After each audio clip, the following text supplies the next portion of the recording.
La plupart des minéraux proviennent d'exploitations minières. Donc, ce sont des anomalies géologiques. Souvent, c'est ce qu'on appelle des filons.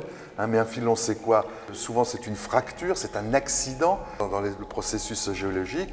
Et donc, une fois qu'il y a cette fracture, des fluides, alors ça peut être des fluides de l'eau, ça peut être de la vapeur sous haute pression, vont circuler. Et bon, comme ils ont déjà circulé au travers des roches, ils vont pour ainsi dire distiller les roches et générer des nouveaux minéraux. Et ce que l'on voit finalement dans un musée, c'est plutôt tout ce qui est anormal, les événements rarissimes de la géologie.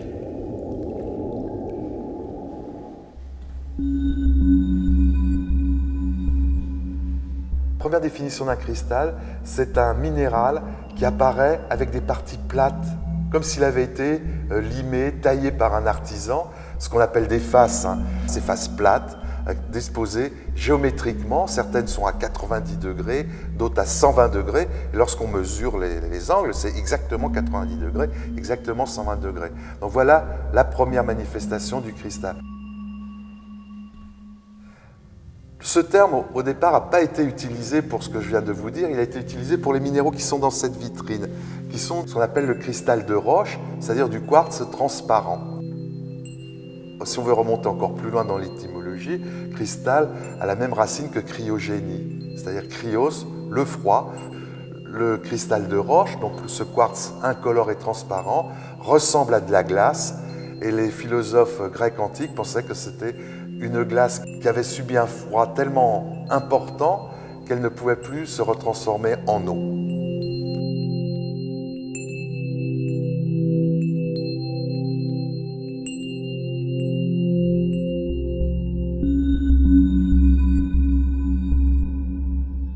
Tout a commencé au XVIIe et XVIIIe siècle par les naturalistes qui, par des observations à l'œil nu, se sont rendus compte que des angles entre certaines phases des cristaux étaient constants.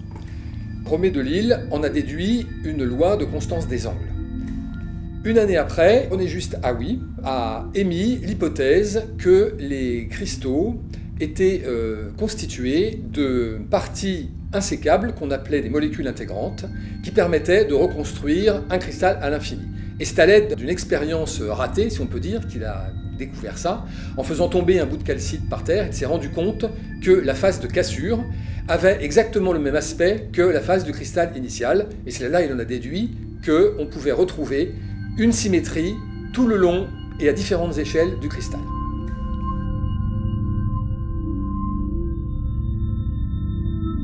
Les choses s'accélèrent au XIXe siècle avec la découverte par Bravais en 1850, à l'aide donc d'observations et surtout de raisonnements, qu'on pouvait classer tous les cristaux dans 14 familles qu'on appelle les 14 réseaux de Bravais.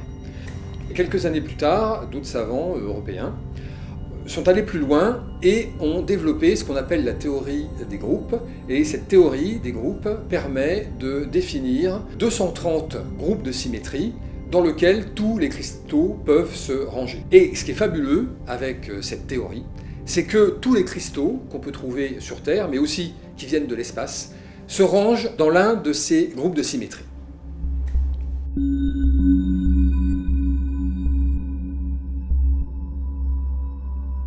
Les cristaux naturels sont partout autour de nous, que ce soit dans le sucre cristallisé ou dans ces grains de sel à la structure bien cubique.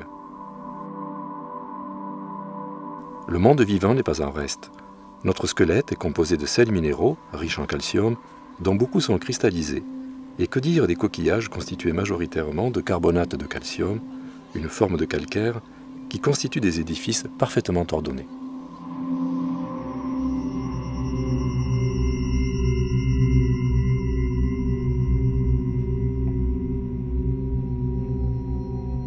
Aujourd'hui, grâce à de puissants microscopes électroniques à balayage, il est possible de s'approcher de la surface de ces objets et pour ainsi dire de voir la complexité de leur structure naturelle.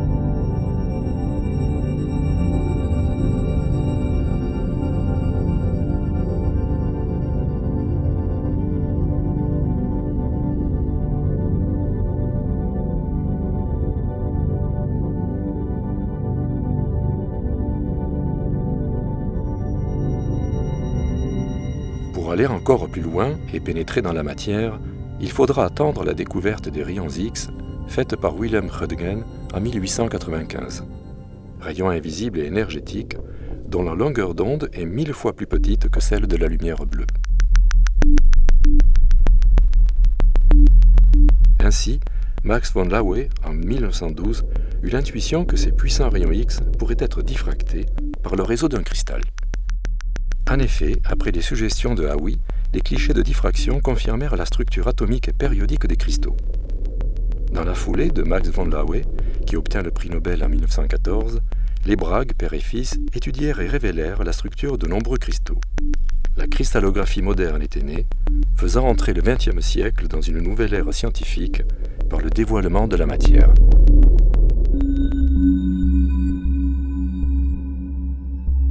La diffraction des rayons X est un phénomène physique naturel.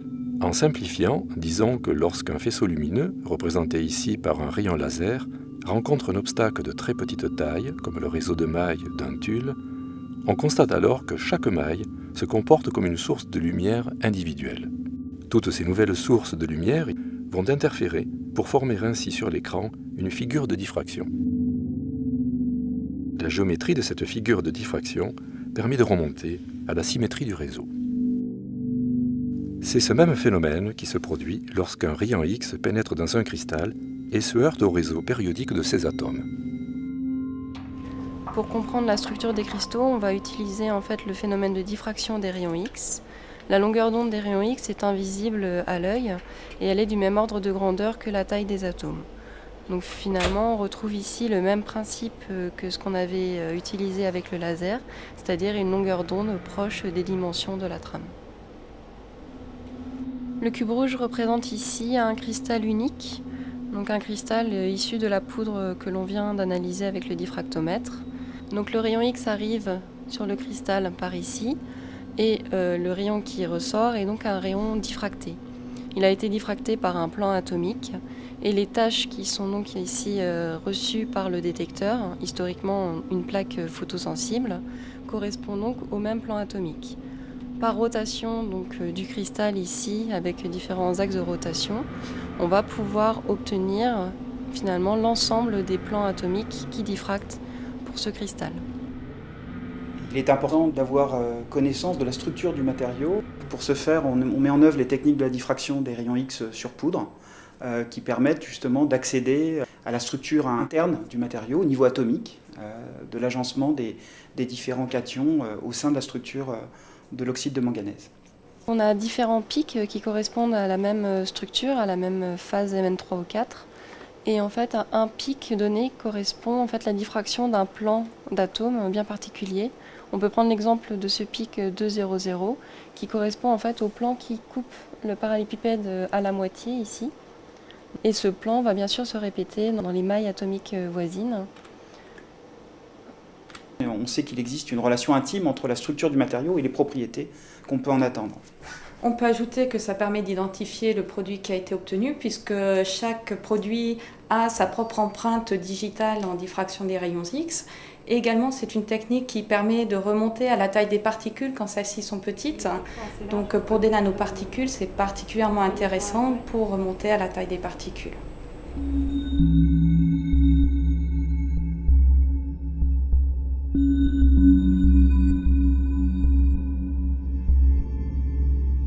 Un cristal, c'est un empilement dans 3 directions de l'espace de petites unités qu'on appelle des mailles cristallines, qui sont des petits parallépipèdes de différentes formes géométriques, qui contiennent des atomes ou des molécules.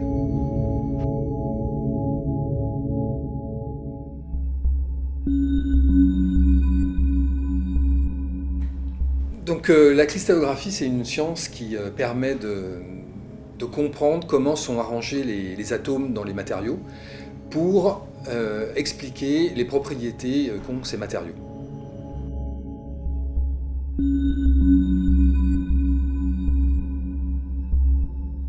Si le temps a fait son œuvre pour former lentement des cristaux naturels, voyons comment les chercheurs élaborent de nouveaux cristaux pour de nouveaux matériaux à partir d'une discipline, la cristallographie. En fait, moi, je me définirais comme un minéralogiste ou comme un physicien des matériaux naturels. Et ce qui va m'intéresser, dans un premier temps, c'est l'étude des propriétés physico-chimiques des laves, des magmas, par exemple. Quand on part des entrailles de la Terre, quand on part du noyau et que l'on remonte vers la surface, on va rencontrer toute une série de matériaux à haute température, à haute pression. Ces matériaux, au cours de leur remontée, vont changer d'état parce que la température et la pression vont petit à petit diminuer.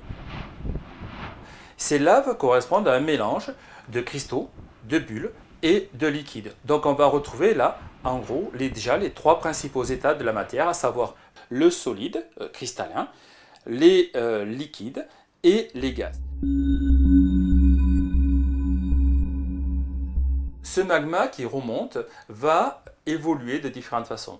S'il refroidit très rapidement, on va pouvoir par exemple avoir un verre ou un amorphe, c'est-à-dire un état qui est désordonné, dans lequel les atomes ne sont pas alignés de façon périodique, comme c'est le cas dans un cristal.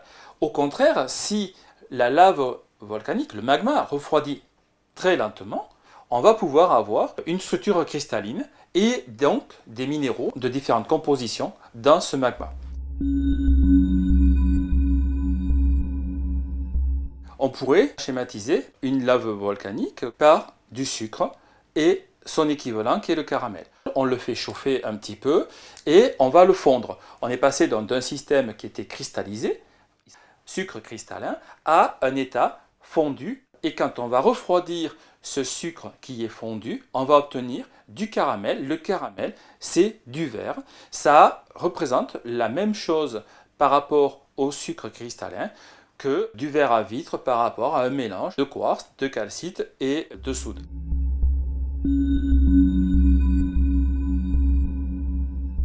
Lorsque l'on est à haute température, dans un liquide silicaté ou dans un magma par exemple, les atomes vont pouvoir bouger les uns par rapport aux autres. Au cours du refroidissement, ces atomes-là vont petit à petit aller se mettre dans ce que l'on va appeler leur position cristallochimique, qui vont correspondre à des positions stables que l'on va retrouver par la suite dans le cristal qui se sera formé dans la nature par exemple.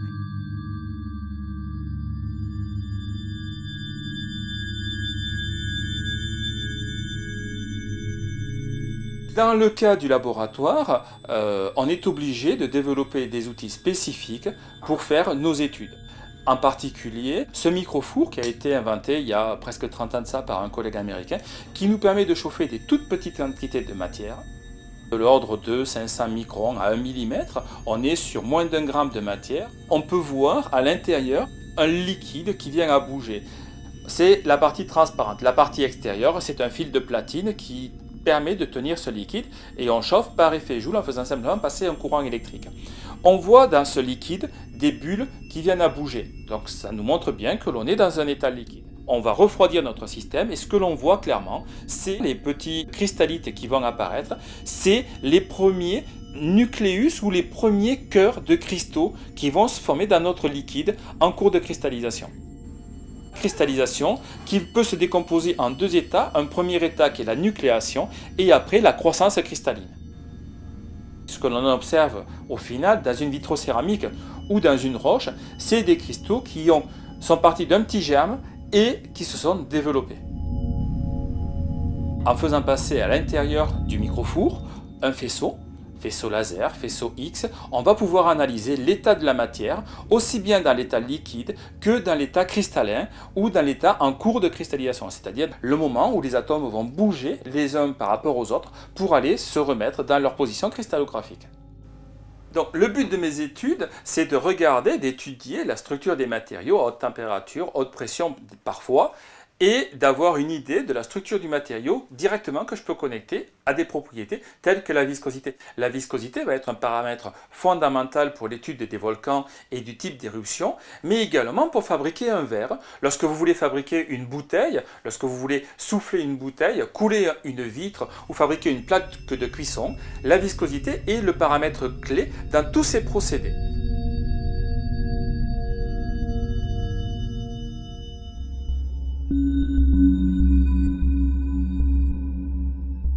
Alors la cristallographie, c'est tout ce qui va tourner autour du cristal Et le cristal, pour le chimiste, c'est l'organisation ultime de la matière. C'est-à-dire quand on arrive à ordonner tous les atomes ou toutes les molécules ou tous les ions qui vont constituer cette matière-là, et on va avoir un objet qui va avoir une symétrie, une périodicité dans l'espace, et charge aux chimistes et aux physiciens derrière, voire aux biologistes, de mettre à profit cette symétrie et cet ordre pour développer des propriétés physico-chimiques vers des applications. Donc c'est vraiment la notion d'ordre et de symétrie. Voilà, c'est ça. La cristallographie, c'est l'étude de l'ordre et de la symétrie de la matière. Eh bien, la chimie est une science qui s'intéresse à la composition, le comportement et la transformation de la matière. Ici, donc, dans l'équipe, nous nous intéressons plus particulièrement à l'état solide, qui est un des 3 états de la matière. Donc, à côté de l'état liquide et de l'état gazeux, on pourrait donner un exemple qui est celui de l'eau, avec l'état solide, la glace, l'état liquide que tout le monde connaît, et puis l'état gazeux. Donc nous nous intéressons à l'état solide et plus particulièrement à l'élaboration de solides cristallisés par des méthodes de chimie douce, donc à partir de précurseurs moléculaires. Donc solides cristallisés parce que ces solides vont présenter des propriétés très intéressantes pour différentes applications, que ce soit le magnétisme ou la catalyse par exemple, ou les propriétés optiques. Et donc à ce titre, Laurette, tu prépares des particules d'oxyde de manganèse, de structure osmolite. Donc on dissout des sels en solution, du manganèse 2, de l'acétate de manganèse 2+. En chauffant, on va d'abord l'oxyder, donc il va y avoir un changement de couleur de l'incolore jusqu'au marron, et une réaction avec l'eau qui permet de former l'oxyde de manganèse, Mn3O4, donc en formant des liaisons ioniques entre le manganèse et l'oxygène. Donc à la fin, on obtient des particules qu'on va centrifuger pour séparer le solvant des particules et obtenir à la fin une poudre qu'on va pouvoir utiliser pour différentes applications. Les particules obtenues peuvent servir de pigments, elles peuvent servir d'agent de contraste pour l'IRM ou encore en catalyse pour la décomposition de polluants organiques. Donc c'est pour ça que nous les testons au laboratoire. On peut zoomer sur l'image. Ok. On voit bien les plans cristallographiques de l'atome, elles sont bien cristallisées. C'est sans doute une image directe, on voit chacune des colonnes. L'avantage du SuperTEM par rapport à tous ces instruments, c'est qu'on peut réaliser des images et donc avoir une visualisation directe des atomes, ce qui n'est pas possible avec les expériences de diffraction par les rayons X qui ne permettent pas de faire de l'imagerie. Les grandissements que l'on obtient peuvent aller jusqu'à plusieurs millions de fois, et donc cet instrument permet vraiment d'aller visualiser les cristaux au cœur de la matière, d'avoir une image directe de l'arrangement périodique des atomes dans ces cristaux.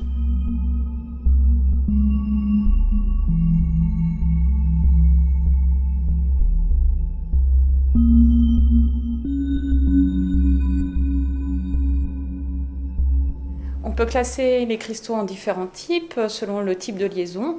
Donc il y a les cristaux ioniques, ce sont les oxydes qu'on a déjà vus. Ça peut être aussi le sel de cuisine, NaCl.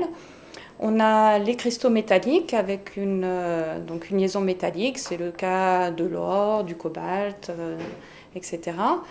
Ensuite, on a les cristaux covalents. Donc c'est l'exemple du diamant ou du graphite, donc deux structures différentes, ce qui donne des propriétés complètement différentes, puisque le graphite c'est plutôt friable alors que le diamant c'est extrêmement dur. Et les cristaux moléculaires, donc l'exemple typique c'est la glace. Donc le cristal est constitué de molécules d'eau qui vont être liées entre elles par des liaisons faibles, du type notamment liaison hydrogène.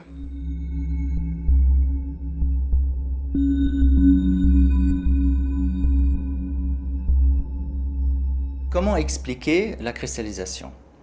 Lors de la formation du cristaux, on peut observer une transition de phase d'un état désordonné liquide ou gazeux à un état solide bien ordonné.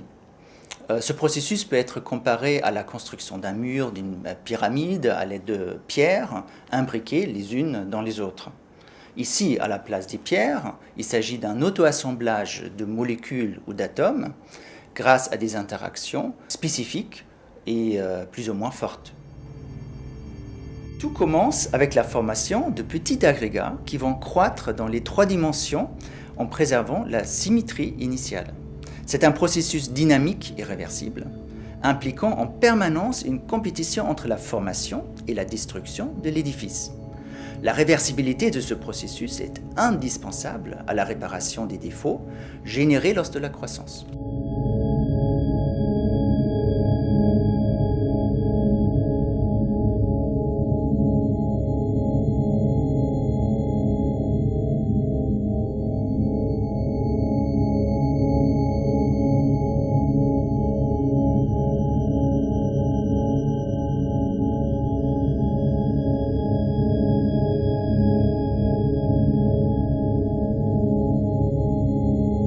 Finalement, on ne peut qu'admirer la symétrie et la perfection d'un grand monocristal magnifique. Un tel cristal peut se former uniquement dans des conditions très favorables, avec une croissance relativement lente et régulière.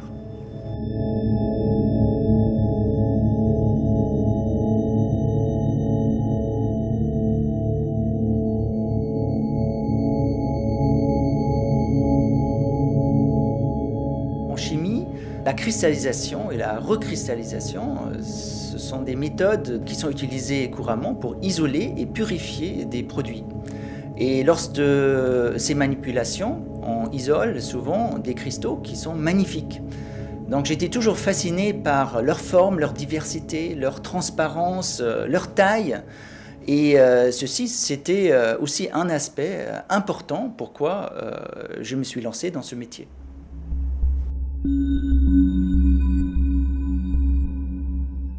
Donc en général, un cristal, c'est tridimensionnel, c'est-à-dire que ça s'organise bien dans les 3 directions de l'espace. Nous, ici, dans l'équipe, on s'intéresse un petit peu aux cristaux du futur, donc dans les nanosciences. C'est des cristaux qui sont bidimensionnels. C'est-à-dire cette fois-ci, on n'a plus qu'un seul plan d'atomes ou de molécules qui va s'assembler. Alors, on voit ça très bien ici sur ce cristal de graphène. Sa découverte a donné lieu au prix Nobel en 2010. Chacune de ces taches, c'est un seul atome de carbone. Et on voit bien qu'elles s'arrangent suivant des liaisons, en fait ici à 120 degrés, qui à la fin forment un hexagone. Et on voit que ces hexagones s'empilent les uns à côté des autres pour former à la fin un motif qu'on voit bien ici, qui est un motif qu'on appelle en nid d'abeille, tout simplement parce que c'est exactement le motif que font les abeilles dans une ruche. Alors, pour réaliser nos cristaux de molécules, en fait, on part simplement d'une poudre de molécules qu'on achète ou qui est fournie par des chimistes, et on la met sous vide et on la chauffe.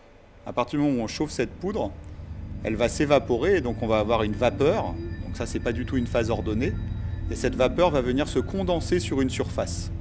Et c'est là qu'on va faire le cristal bidimensionnel à proprement parler. Alors comment se forme le cristal ? Il y a toujours une phase qu'on appelle de germination. C'est-à-dire qu'une molécule va arriver, elle va diffuser sur la surface et puis elle va chercher un endroit où elle est un petit peu mieux qu'aux autres. C'est la phase de nucléation et on le voit très bien ici. Ce cristal jaune de molécules qui a cru sur le cristal bleu, il n'a pas été n'importe où. Il a été aux endroits où il y avait des défauts dans le cristal bleu. Et à partir de ces défauts, donc qui est la nucléation, donc d'autres molécules arrivent, diffusent et font croître le cristal. Et donc on a à partir de ce germe une croissance du cristal qui, si on met assez de molécules, va s'étendre sur toute la surface et on aura donc après un très beau cristal à grande échelle de molécules sur cette surface. On peut parler d'auto-assemblage de molécules, surtout qu'ici, dans ce cas précis de cristal de molécules, les interactions entre les molécules sont assez faibles. C'est souvent quand les interactions sont faibles qu'on parle d'auto-assemblage. Ici, les forces qui permettent de former ce cristal et de le lier, c'est des forces assez faibles qu'on appelle les liaisons hydrogènes. C'est-à-dire qu'on ne forme pas vraiment des liaisons chimiques covalentes, mais c'est des petits dipôles électrostatiques qui s'attirent les uns les autres et qui lient ces molécules les unes aux autres pour former un réseau dont ici la symétrie va dépendre de la forme exacte de la molécule et où se trouvent ces fameuses liaisons hydrogènes dans le réseau.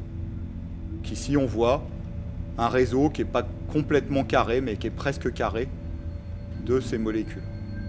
C'est cette approche des cristaux bidimensionnels qui est intéressante, qui nous permettrait par exemple de faire des millefeuilles avec un cristal bidimensionnel qui a certaines propriétés, Et puis par-dessus, on pourrait rajouter un autre cristal qui a d'autres propriétés, éventuellement encore un autre qui a d'autres propriétés. Et donc on garderait le meilleur de chaque cristal pour faire un peu les matériaux du futur et avoir des propriétés extrêmement performantes. Alors, nous, ce qu'on fait en ce moment, c'est de travailler par exemple sur un cristal bidimensionnel de porphyrine. Donc sur cette image ici, c'est le bleu clair, qui est déposé sur un cristal bidimensionnel de carbone, donc ce fameux graphène. Ce qui est intéressant là-dedans, c'est que le graphène a des propriétés de conduction tout à fait exceptionnelles. Et la porphyrine, c'est la molécule qu'on retrouve dans la chlorophylle, donc qu'utilisent les plantes pour transformer de la lumière, c'est-à-dire des photons, en énergie chimique. Et donc ici, on veut utiliser ce cristal pour absorber les photons, la transformer en énergie, et ensuite, via le cristal de graphène, le transformer en électricité pour produire de l'électricité. Donc on peut imaginer qu'à terme, ce genre de métamatériaux, comme on dit, puisse, par exemple, faire des panneaux photovoltaïques.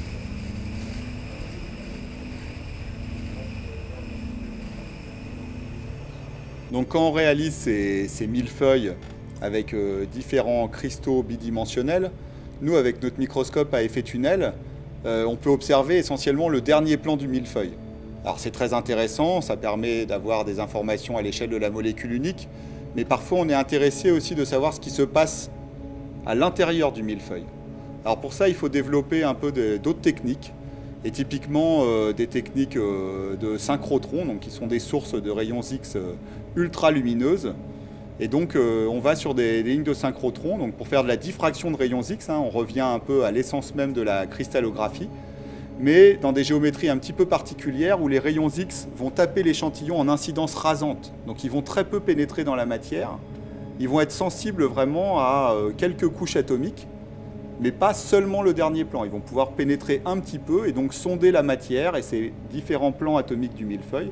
Et en étudiant l'intensité diffractée par ces rayons X, on va pouvoir remonter à tous les paramètres cristallins de ce millefeuille.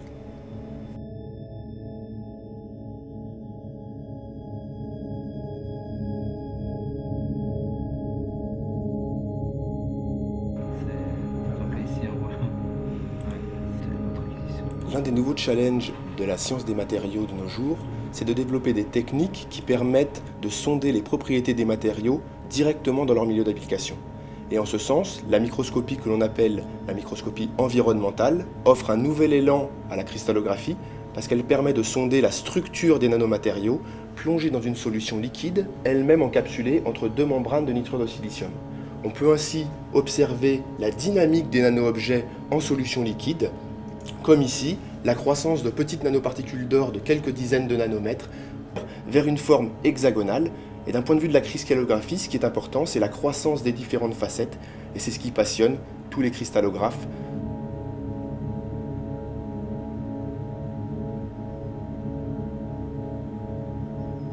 Aujourd'hui, on envisage de nombreuses applications des nanomatériaux, notamment dans le domaine biomédical.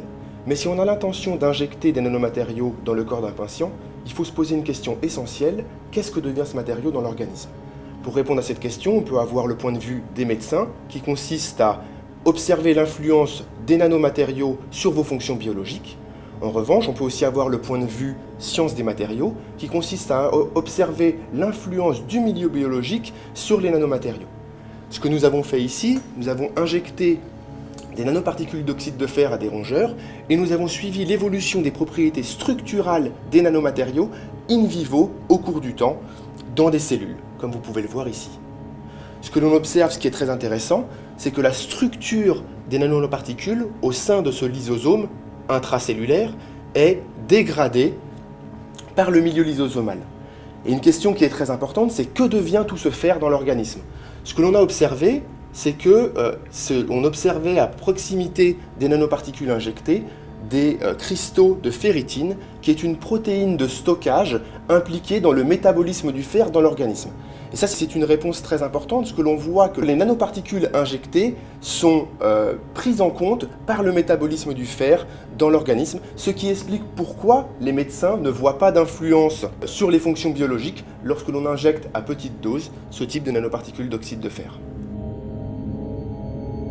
L'une des réponses essentielles apportées par la cristallographie c'est que l'on peut différencier la structure atomique des nanoparticules d'oxyde de fer injectées à celle des nanocristaux de ferritine, qui laisse donc supposer que l'on a bien un transfert de l'oxyde de fer injecté vers une protéine endogène.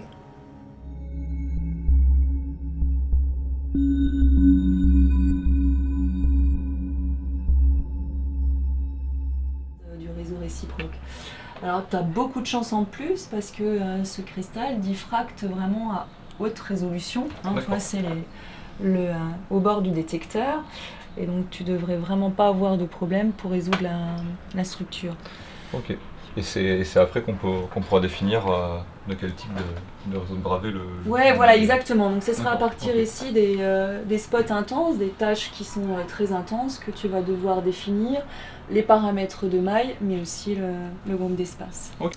Alors l'histoire de la cristallographie en biologie a débuté en 1951 avec les clichés de diffraction de Rosalind Franklin obtenus sur des fibres d'ADN. L'ADN étant la molécule qui transmet l'information de l'hérédité. Ces fibres sont en fait des quasi-cristaux unidimensionnels et à partir des informations de diffraction dans un rayonnement X, ces fibres ont permis de reconstruire la forme et l'hélicité de l'ADN, ce qui a conduit au prix Nobel obtenu par Watson et Crick.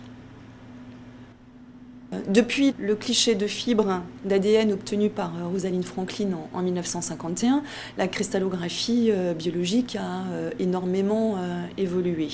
Elle est aujourd'hui constituant d'une discipline que l'on appelle la biologie structurale, qui vise à expliquer au travers des structures tridimensionnelles de protéines ou d'ADN les clés du vivant et cherche à reconstituer l'ensemble des mécanismes de la vie. Cette biologie structurale a conduit en 2014 à l'obtention de plus de 100 000 structures dans une banque que l'on appelle la Protein Data Bank, dont 80% ont été résolus par cristallographie. On ne dispose pas aujourd'hui des outils capables de regarder une seule molécule et on va donc chercher à les cristalliser, autrement dit à les ordonner dans un cristal dans les 3 dimensions de l'espace. Ce cristal contiendra plusieurs milliers de milliards de macromolécules, ce qui permettra en fait d'augmenter le signal.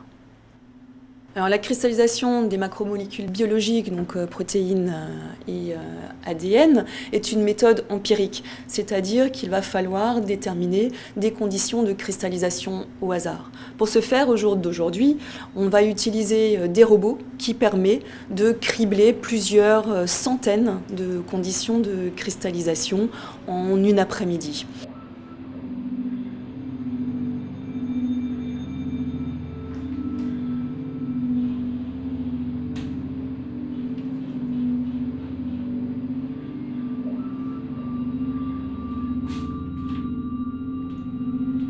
L'objectif de la cristallographie est d'obtenir des informations à l'échelle de l'atome et il est donc nécessaire d'utiliser un rayonnement adapté, ce qui correspond en fait aux rayons X.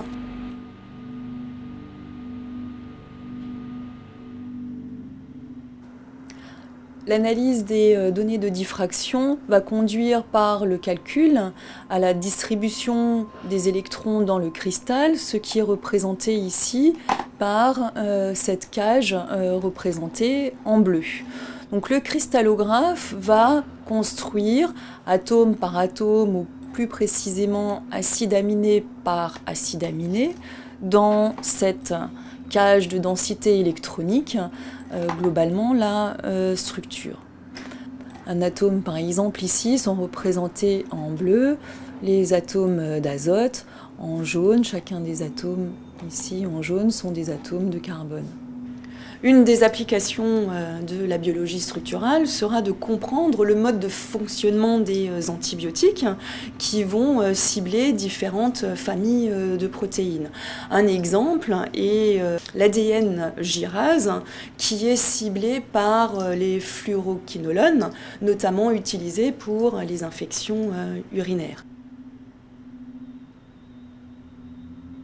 Donc, le mode d'action de cet antibiotique qui est la fluoroquinolone est de s'intercaler entre deux plateaux de base d'ADN qui se retrouvent effectivement coupés et qui ne peut plus se refermer.